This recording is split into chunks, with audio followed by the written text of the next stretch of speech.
আজকে ফেসবুক চালাইতে চালাইতে হঠাৎ করে এমন একটা পোস্ট সামনে আসলো যে আমি কোনো ইহুদির পক্ষপাতিত্ব না, আমি তাদেরকেই ভালোবাসি যারা ইসলামকে ভালোবাসে। আর তুমি যারা একটা ইসলামিক দলকে হারাইছে তাদের সাপোর্ট করে তুমি এত উল্লাসিতা করতেছো, তোমার ইমান কতটুকু তা জানা হয়ে গেছে। ভাই, এই হাদিস, এই যে এত এত যারা হাদিস যারা করতেছেন, আমার মতে আমরা যারা মুসলিম আছি, এই এই যে হাফ প্যান্ট পরে মাঠে নামা এটাই তো আমাদের জন্য হারাম। মুসলমানদের তো হাফ প্যান্ট পরাটাই হারাম, তাহলে আমরা হাফ প্যান্ট পরে ওইখানে যে মাঠে নামতেছি এটা কি হারাম হইতেছে না?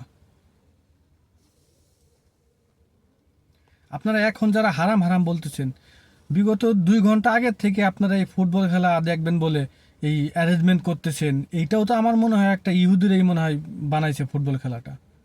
সেই ইহুদিদের খেলা দেখার জন্য এত আয়োজন করে আইসে আবার সেই ইহুদিদেরই আপনার ফেসবুকের পোস্টে এসে আপনারা পোস্ট করতেছেন। ভাই, ধর্মটাকে ধর্মের জায়গায় রাখেন, খেলাধুলা একটা বিনোদনের বিষয়, খেলাধুলার বিনোদনকে বিনোদনের বিষয় রাখেন, ধর্মকে সব জায়গায় টানেন না।